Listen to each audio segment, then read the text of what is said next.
Shalom, selamat pagi Bro and Sis. Shalom. Hari ini tanggal 5 September 2022. Ya. Hari Senin, selamat beraktivitas untuk Bro and Sis semua. Sebelum kita mulai renungan bacaan firman hari ini, mari kita satu dalam doa. Tuhan Allah yang baik, kami mengucap syukur untuk hari ini Tuhan. Kau berkati kami, Kau sertai kami. Lindungi setiap aktivitas kami hari ini Tuhan, biar apa yang kami pikir, lihat, dengar, ucap, rasa, dan berbuat semuanya berkenan di hati-Mu, sesuai dengan firman dan sabda-Mu, dan terjadi menurut kehendak-Mu. Terima kasih Tuhan, kami serahkan hari ini ke dalam tangan-Mu. Amin. Dalam nama Bapa, Putra, Kudus. Amin. Ya, jadi bacaan hari ini dari Lukas 6 ayat 6 sampai 11. Ya. Mari kita dengarkan sabda Tuhan. Perikopnya, Yesus menyembuhkan orang pada hari Sabat. Pada suatu hari Sabat lain, Yesus masuk ke rumah ibadat. Ia lalu mengajar. Di situ ada seorang yang mati tangan kanannya. Ahli-ahli Taurat dan orang-orang Farisi mengamati amat Yesus, kalau ia menyembuhkan orang pada hari Sabat, supaya mereka dapat alasan untuk mempersalahkan Dia. Tetapi Ia mengetahui pikiran mereka, lalu berkata kepada orang yang mati tangannya itu, "Bangunlah dan berdirilah di tengah." Maka bangunlah orang itu dan berdiri. Lalu Yesus berkata kepada mereka, "Aku bertanya kepada kamu, manakah yang diperbolehkan pada hari Sabat, berbuat baik atau berbuat kejahatan, menyelamatkan nyawa orang atau membinasakannya?"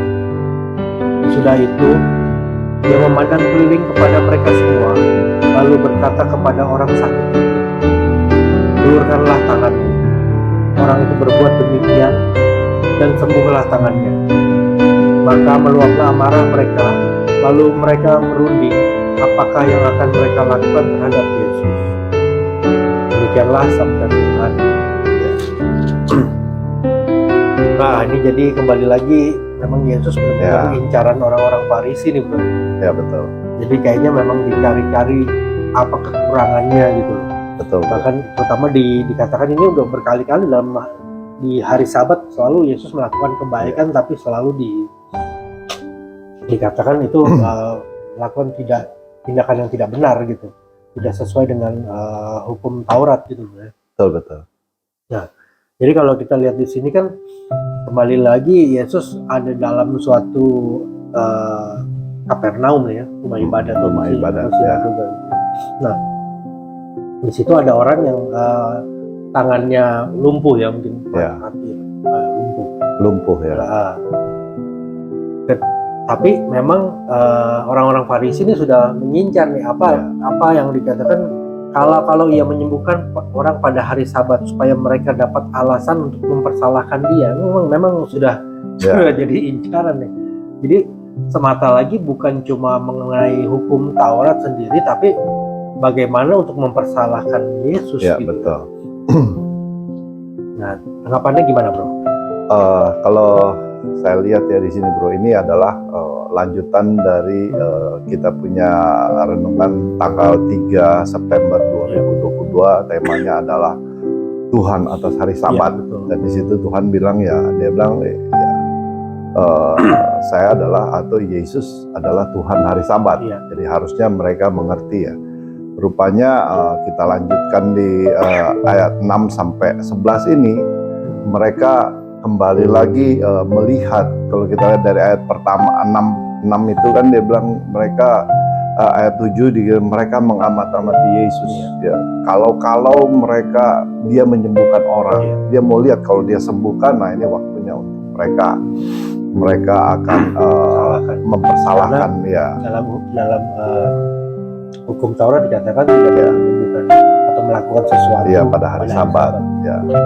Kemarin yang minggu hari Sabtu itu kan sudah kita bahas bahwa apalagi melakukan kebaikan. Nah, kalau di sini kan ayat 8 yang kita lihat kan, tetapi Ia mengetahui pikiran mereka. Ya, Tuhan itu mengetahui gitu. Farisi, ya. Dia tahu apa yang dalam pikirannya, dia tahu gitu. Dia tahu, dan lalu berkatalah kepada orang yang mati tangannya itu, bangunlah dan berdirilah. Jadi di sini tetap aja, karena dia tahu ini orang mau mencobai gitu. Tetapi kan sebelumnya kan Tuhan udah bilang bahwa akulah hari Sabat itu. Dan di sini kan kalau kita lihat Yesus tetap berteguh bahwa dia akan melakukan kebenaran ya. Iya, kebenaran, keselamatan, keselamatan jiwa orang yang akan ditolong ini juga gitu. Makanya di sini dikatakan aku bertanya kepada kamu, manakah yang diperbolehkan pada hari Sabat, berbuat baik atau berbuat jahat? Betul. Menyelamatkan nyawa orang atau membinasakannya? Gitu. Betul. Nah, kalau nggak salah ini jadi ayat sinoptik nih bro ya, ada di Markus 3 ayat 1 sampai 6 itu. Mungkin bisa dikasih ini. Nah, kalau itu ada persamaannya nih bro ya, tapi ada banyak persamaannya di situ bro. Jadi kalau kayak di ayat 8 kan ia mengetahui pikirannya, kalau di Injil sinoptik yang lain Markus itu nggak ada. Tapi bukan berarti nggak ada ya. Jadi mereka lihat dari segi-segi yang lain. Kalau kita lihat di sini bro, mengenai Tuhan itu mengetahui ya. Kalau dalam istilah teologi itu dia omniscience, dia Tuhan yang maha tahu gitu. Dia maha adil, dia maha kuasa gitu. Jadi apapun, kalau saya baru belajar di sini bahwa kita nggak ada yang bisa kita sembunyikan di hadapan Tuhan gitu. Apalagi dengan mereka baru berpikir bahwa oh ya ini begini-begini kan, orang-orang Farisi itu. Ya, Tuhan Yesus sudah mengetahui gitu. Dan yang lebih menarik ya ayat, kalau di sini dikatakan ayat 9 di Markus ada kata-kata di sini ketika ayat 4-nya dia bilang, manakah yang diperbolehkan pada hari Sabat, berbuat baik atau berbuat jahat, menyelamatkan orang atau membunuh gitu. Ada kata membunuh kalau dalam Lukas di situ dikatakan menyelamatkan orang atau membinasakan. Ada kata membinasakan, membunuh. Karena kita tahu tujuan mereka, bagaimana mereka akan membunuh Tuhan Yesus gitu, dengan mencari kesalahan-kesalahan gitu. Nah, tapi kalau sedikit di Markus itu bro ya, di ayat 5-nya, ia berduka cita karena kedegilan mereka, dan dengan marah ia memandang sekelilingnya kepada mereka. Nah, di sini dikatakan lagi, kalau di Lukas 6 ini kan, ia berdiri, maka bangunlah orang itu dan berdiri ya kan. Betul. Nah, di sini kan dikatakan Yesus juga sebenarnya dia bersedih, berduka cita ya. Berduka cita karena melihat kedegilan hati orang-orang Farisi ini. Jadi yang begitu keras kepala ya. Ada dua kata yang kita belajar dalam kitab Markus itu ya, bahwa ada Yesus marah. Dalam emosinya itu ketika dia marah, dan selagi marah dia bersedih. Dia marah karena dosa ya. Dia marah karena dia membenci dosa. Tetapi dia bersedih, dia berduka cita karena dia mengasihi ini orang ini. Dia mau orang-orang ini selamat gitu. Ya. Begitu bro. Kadang-kadang itu juga aplikasi ke kita juga gitu. Banyak orang, kita tahu nih orang berdosa, ini orang melakukan, tapi kita kadang-kadang udah kita benci orangnya, kita benci dosanya, kita benci gitu. Padahal seharusnya kita nggak boleh benci dosa, kita hanya benci dosa itu sendiri. Iya betul. Jadi banyak harus mengampuni para pendosa. Betul. Jadi kita harus benci dosanya. Ada juga ketika orang berdosa, kita senang karena dia udah berbuat dosa gitu. Maksudnya kita senang dosa. Maksudnya saya senang dia berbuat dosa, tetapi kita senang juga ketika apa yang dia lakukan. Kita juga senang sama orang itu juga gitu, karena dia melakukan dosa gitu. Ya terus aja begitu maksudnya. Maksudnya gimana bro? Maksudnya kan ada yang Yesus ajarkan bahwa dia itu dia membenci dosa, ya kan? Dan dia sedih. Ya, dia sedih karena orang itu berdosa. Tetapi ada, kalau kita kadang-kadang kita benci dua-duanya. Kita benci dosanya, kita benci orangnya. Atau kita kadang-kadang kalau menjerumuskan orang itu ya udah, oh ya syukur aja dia lakukan itu. Kita juga benci juga orang, kebetulan kita nggak suka orang itu kayak gitu. Intinya begitu. Jadi lanjut lagi ke ini, kemudian Sesudah itu ia memandang keliling kepada mereka semua, lalu berkata kepada semua orang, ulurkan tanganmu. Orang itu kemudian sembuhlah tangannya. Betul. Jadi kembali lagi Yesus mengadakan mukjizat, Bisa. kuasa penyembuhan pada hari Sabat. Ya kan? Dia nggak mau kompromi di sini. Dia bilang orang nggak boleh begini, tetapi karena ini benar, tadi kan bilang kan bahwa dia melakukan sesuatu benar, dia lakukan. Dan maka meluaplah amarah mereka ayat 11. Lalu mereka berunding apakah yang akan mereka lakukan terhadap Yesus. Nah, ini kalau di Injil Lukas ini sih, tapi kalau di Injil Markus atau Matius itu ada bersama, mereka berunding bersama orang Herodian. Ya, Herodian. Itu juga kita belajar dari awal, dari pertama, yang ayat pertama juga ada orang Herodian, maksudnya orang Herodes. Ya, jadi orang pemerintahan. Jadi bukan hanya orang Farisi, tapi orang-orang pemerintahan yang dipengaruhi gitu. Ingin mereka mencoba semua untuk menjatuhkan Yesus. Betul. Dua kubu lah gitu. Oke, jadi poin dari kopi ini gimana kalau kita simpulkan? Ya, kita yang pertama, kita jangan seperti orang Farisi, bro, yang mencari kesalahan-kesalahan orang. Kita menghakimi, apalagi bro, kita menghakimi orang. Jadi kita mencari kelemahan-kelemahan orang. Ya, kita semua itu bukan wewenang kita. Yang kedua ya kita tahu bahwa Tuhan itu Maha tahu gitu. Nggak ada sesuatu pun yang bisa kita sembunyi di hadapan Tuhan. Betul. Ya kan?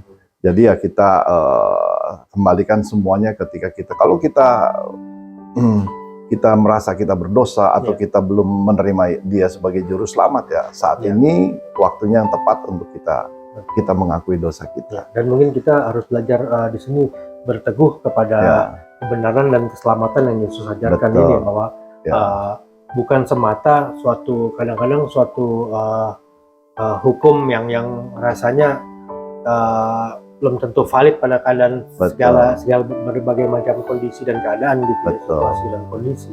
Poin ketiga ini bro, tadi kan 1-2 poin kita ya, bagaimana reaksi Tuhan terhadap pendosa, orang-orang berdosa. Ya kan, dia membenci dosa. Dia membenci dosa namun mengasihi. Itu pelajaran buat kita juga bro. Kadang-kadang kita harus bukan salah orang itu gitu, tetapi dosa yang dia lakukan. Gitu bro. Baik, demikian firman Tuhan. Bro and sis, permenungan kami hari ini, kiranya semua kita makin mengerti akan ajaran Yesus mengenai hari Sabat ini ya. Baik, sebelum itu kita tutup dengan doa bro, silakan. Kita satu dalam doa. Bapa yang di surga, kami boleh belajar dari firman hari ini Tuhan, di mana Tuhan Yesus walaupun dalam pertentangan orang Farisi, orang Herodian, tetapi dia tetap melakukan sesuai dengan apa yang firman Tuhan katakan. Dia menyembuhkan orang. Dia tidak terpengaruh atas tradisi-tradisi atau apapun Tuhan. Karena Sabat Tuhan, Yesus adalah Tuhannya hari Sabat. Kami serahkan firman Tuhan hari ini Tuhan. Dan kami juga berdoa bahwa kami tahu bahwa Engkau adalah Allah yang Maha Tahu. Kami tidak bisa menyembunyikan apapun di hadapan Engkau. Segala sesuatu terbuka di hadapan Engkau. Kami mau mengaku dosa kami Tuhan, ketika kami belum menerima Engkau sebagai juru selamat. Saat ini kami mau menerima Engkau sebagai juru selamat. Yang ketiga adalah kami boleh belajar dari poin ini Tuhan. Reaksi kami terhadap orang-orang pendosa, kami membenci dosa Tuhan, sama seperti Engkau, tetapi Engkau mengasihi orang-orang yang berdosa. Terima kasih kami boleh belajar, biarlah hari ini kami dikuatkan oleh firman Tuhan. Segala aktivitas kami mulai Senin hari ini kami serahkan ke dalam tangan-Mu. Hanya di dalam nama Tuhan Yesus kami berdoa dan mengucap syukur. Amin. Oke, terima kasih Bro and Sis. Sampai jumpa kembali. Shalom. Shalom.